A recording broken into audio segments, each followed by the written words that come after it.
has done incalculable harm to the people of our country.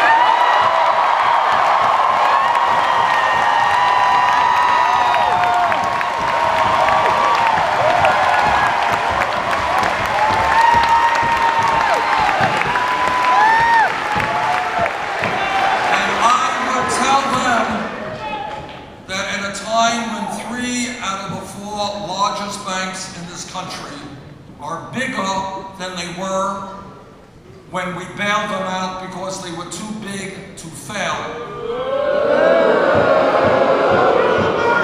that now is the time to break them up.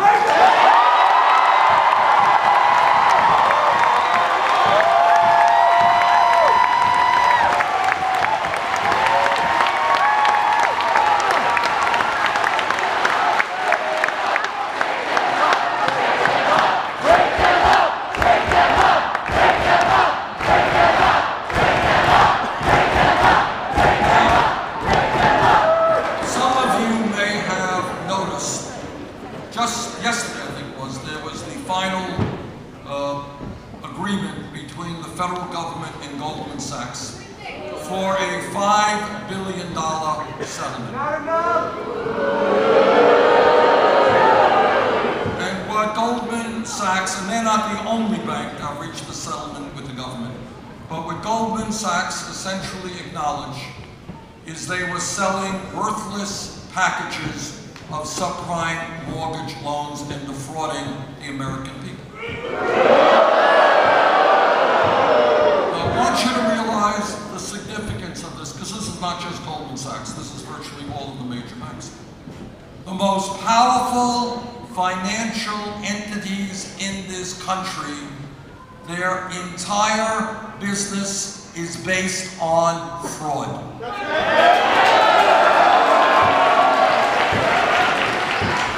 That is scary stuff. But here's the other thing that is, I think, really unsettling to the American people. If some kid in New York State today gets arrested for possession of marijuana, that kid will have a criminal record for his entire life.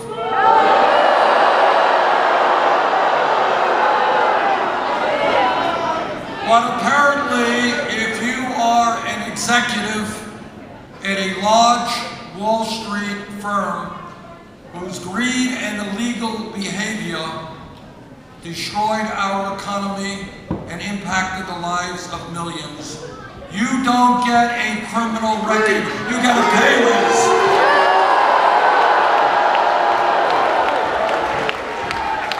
So I tell the people on Wall Street, we will bring justice back to the criminal justice system.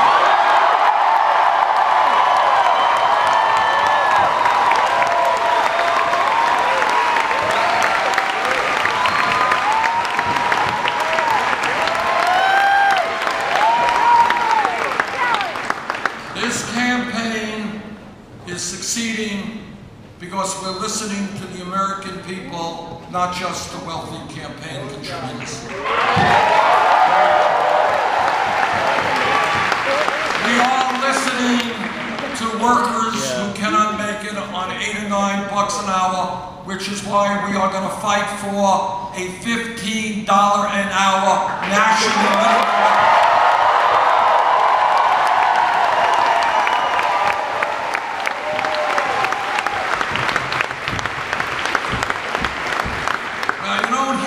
Much about this from the media, but the truth is that throughout our country, in my state of Vermont, here in New York, all over America, you got millions of seniors trying to make it on $10,000, $11,000, $12,000 a year Social Security. I want you to think about that, because nobody can make it. Not seniors, not people with disabilities, not disabled veterans, on $10,000, $11,000, $12,000 a year Social Security. What my Republican colleagues in the Senate want to do, unbelievably, is cut Social Security. We are not going to cut Social Security, we're going to expand.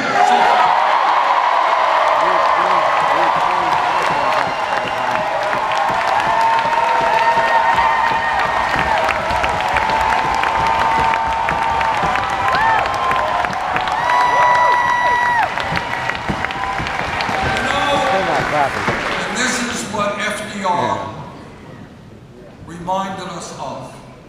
A great nation is judged not by how many millionaires and billionaires it has, but by how it treats the weakest and most vulnerable amongst us.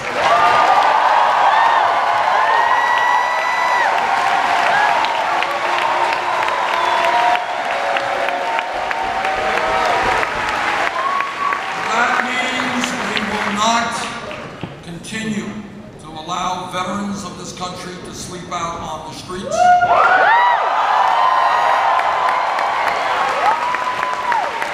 Senior citizens to cut their pills in half because they cannot afford the medicine they need.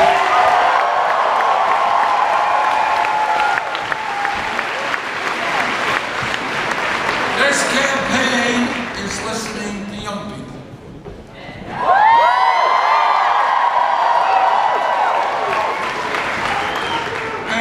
Young people are saying is, how does it happen when we did the right thing, when we went out and got the best education that we could, that we're ending up $30,000, $50,000, $70,000 in debt?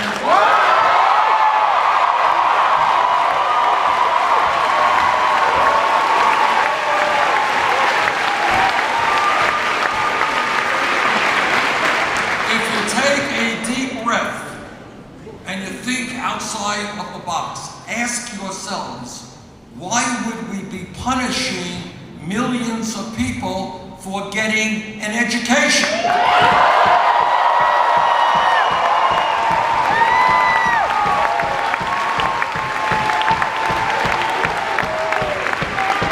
We should be rewarding people, not punishing them.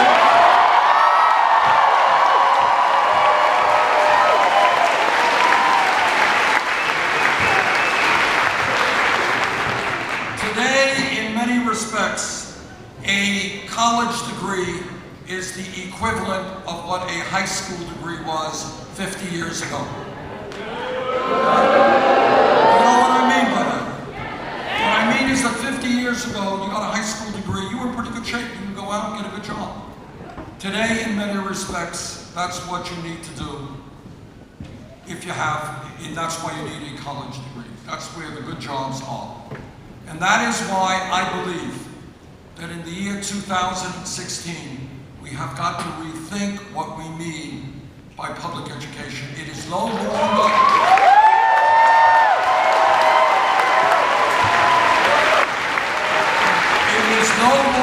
good enough to conceive of public education as first grade through 12th grade. We need to make public colleges and universities tuition free.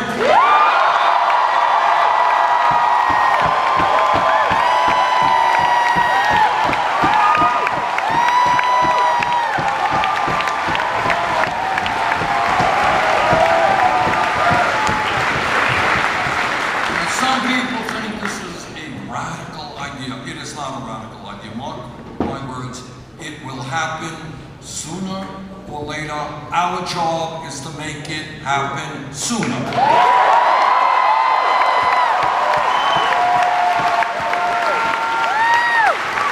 Most of you know that free public education exists in Germany, it exists in Scandinavia, and in other countries around the world. What you may not know is that here in the United States, 50 years ago, the great public universities and colleges were virtually tuition free.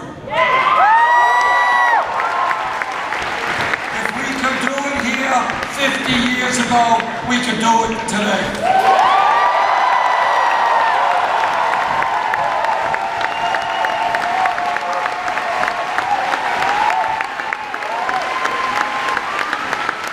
And then people say, well, Bernie, you're Santa Claus, you're giving out all of this free stuff, how are you going to pay for it?